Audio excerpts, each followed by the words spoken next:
it's just like you're saying like this is no different than asking me why I watch Fox News, okay? I get that it's annoying, but don't ever think that this is no motion. Fareed Zakaria is just ahead of the curve. He is doing the arguments that you are going to hear more and more from the super wealthy, and also the arguments that you will hear from the servants of the super wealthy in mainstream media. Fareed Zakaria is just simply the first to make the argument. And a 2024 AP. What is this?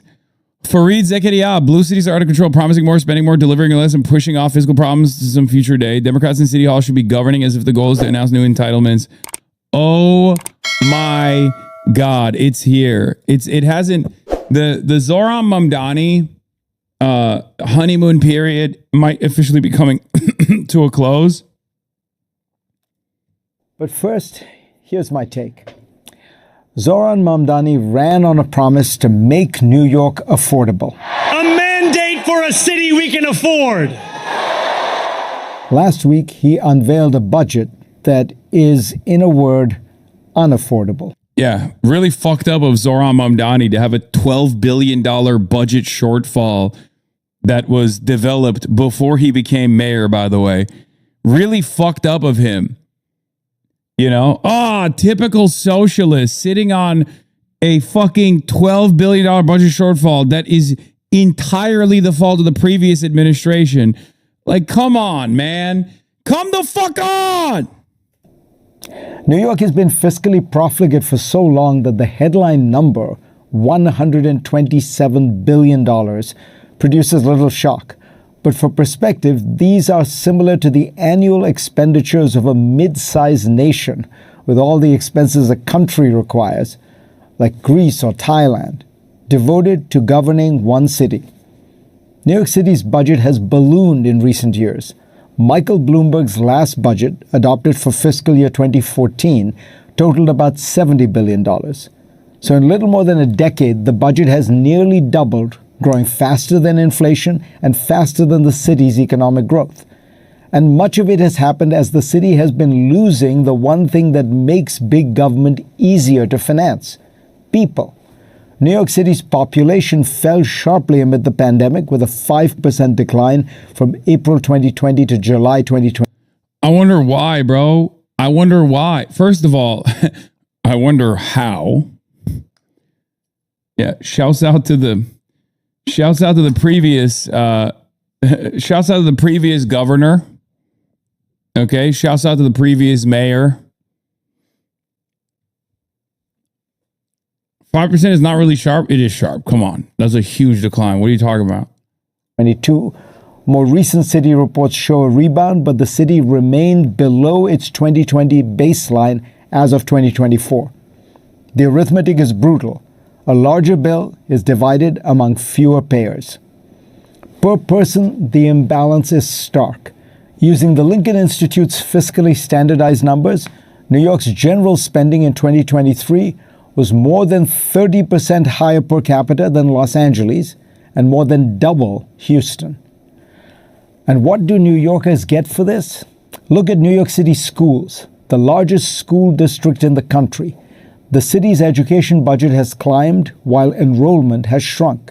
The DOE budget has risen from roughly $34 billion in 2019 to over $40 billion, while the DOE says per student spending is projected to reach nearly $35,000 in fiscal year 2026, among the highest in the nation. The outputs, graduation numbers, test scores, and reading levels, are at best middling, often comparable to places that spend a fraction of what New York does. Now come the taxes, because every political argument in New York eventually ends up at the same curbside: who will pay? New York already sits at the extreme end of the American tax spectrum. For high earners, the combined state plus city income tax reaches 14.776%. Add federal taxes and the combined marginal rate can exceed 50%, reaching roughly 55% on certain investment income. New Yorkers pay tax rates comparable to European countries that provide in return universal healthcare, free. Dog, they live in New York, okay? And the reason for the population decline in New York is not because the high earners are leaving. It's because middle income people are leaving because it's fucking unaffordable. And even worse, the low income people are getting priced out of the housing market and becoming homeless. Okay. So the people that are leaving are the people that can actually leave. The people that are not leaving are either the wealthiest people or the poorest people, because the poorest people simply cannot leave and the wealthiest people can pay. Okay. In order to address this population decline problem, you need to make New York more affordable for the middle earners, and you need to also make New York livable for the low income, for the unhoused population. This is the problem Zohran Mamdani is trying to solve. And considering that all of the wealth is trapped at the top of American society, the highest earners of the American population, many of which who live in New York, 33,000 people that make an income, a yearly income growth of like $1 million plus, it's perfectly valid to tax them. It's perfectly permissible to tax them. It's perfectly understandable to tax them. You are a fucking asshole. These guys straight up don't even hide it. It's not a democratic process at all. They simply just want to cover the interests of the wealthy. That's all they're doing. College education and amazing infrastructure. New Yorkers get some 300 miles of sidewalk sheds. On business taxation, the city is also off the charts. The Citizens Budget Commission reports that New York City business activity faces the country's highest combined corporate tax rate, 17.44%, once state, city, and regional layers are stacked. Mamdani wants to hike income and corporate rates even further, or else he says he will raise property taxes by almost 10%. Property taxes already made up more than 27% of the cost of home ownership in the city as of 2022, above the national average. New York is really a prime example of a problem Democrats seem unwilling to confront. Blue cities are out of control, promising more, spending more, delivering less, and pushing off the fiscal problems to some future day. Take Los Angeles, another one-party metropolis wrestling with affordability and disorder. The city's homelessness budget for fiscal year 2025-26 totals about $950 million. The LA Homelessness Services Authority reported that in 2023, homelessness was up 9% countywide and 10% in the city. Why are we listening to this no motion shithead?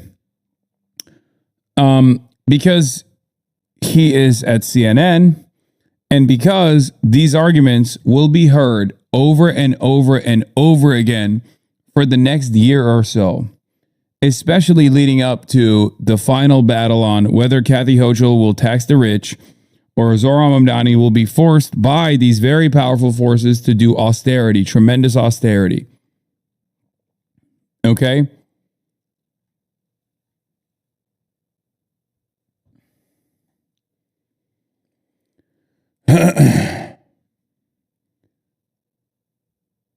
It's just like you're saying like this is no different than asking me why I watch Fox News, okay? I get that it's annoying, but don't ever think that this is no motion. Fareed Zakaria is just ahead of the curve. He is doing the arguments that you are going to hear more and more from the super wealthy, and also the arguments that you will hear from the servants of the super wealthy in mainstream media. Fareed Zakaria is just simply the first to make the argument. And a 2024 AP account noted that homelessness has surged 70% countywide since 2015 and 80% in the city. All this amid public frustration despite billions spent. An audit reviewed $2.4 billion in city homelessness funding and found that officials could not reliably track where it went or what it achieved. Or take Chicago, with a mayor whose approval rating is deep underwater, where the pension promises are so large that they will surely bankrupt the city at some point. What is the theory of good government here?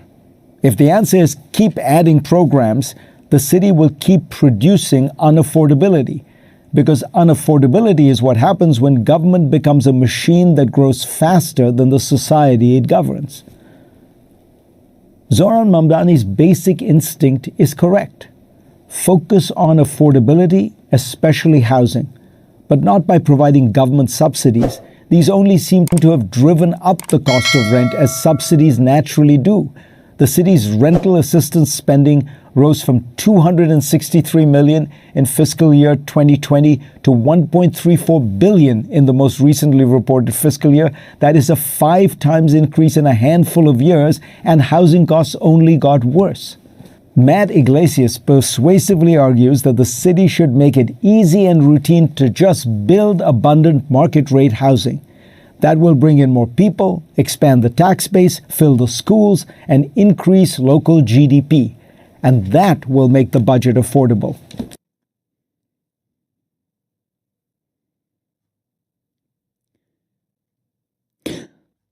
I'm just going to say, fuck Matt Iglesias. Just randomly wanted to give a big shout out.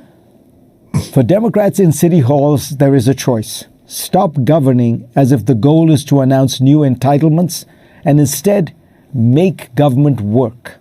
Safer streets, functioning schools, predictable sanitation, and above all, enough housing that the middle class can find places to live. New York City does not need more soaring rhetoric. It needs more homes.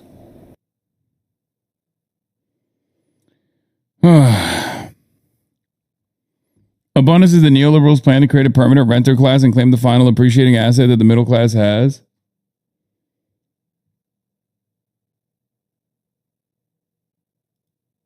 What is this? Prosecution's like Monday, cover up billionaire pedo ring. Tuesday, fuck up Charlie Kirk case. Wednesday, watch shitty girlfriend sing at bar mitzvah. Thursday, humiliate myself at the Olympics. Oh.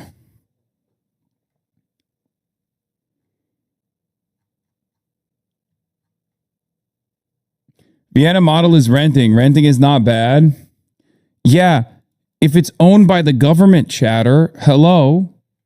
Yeah, if it's public housing where the rent costs are just directly sustaining the fucking buildings.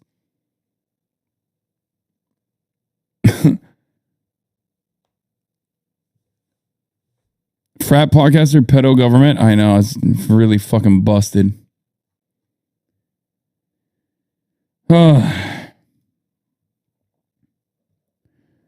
In 1986, Fareed Zakaria was a student activist at Yale on behalf of apartheid South Africa. Anti-divestment. Fareed Zakaria, an 86 senator, former president of the Yale Political Union, argued that Yale should not divest from its holdings in South Africa. Zakaria spoke at the debate last night between PU and the Yale Debate Association.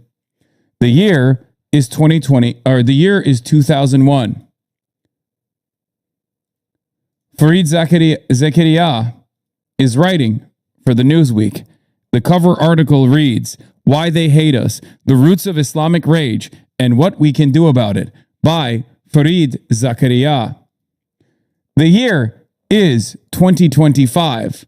Fareed Zakaria, after a long career, is now at CNN. The title of his special for CNN is Why Iran Hates America. The year is 2026. Fareed Zakaria is still on CNN.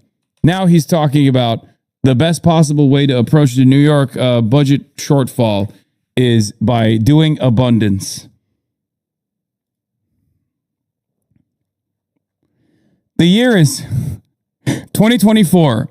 Why the Gaza war has spun colleges into chaos. Fareed Zakaria writes, because campuses have weakened as actual communities where people mingle, interact, and get to know and trust each other. My latest column. This man has never been on the right side of history, okay? He is like the fucking, the unionists. Permanently on the wrong side of every story, every battle.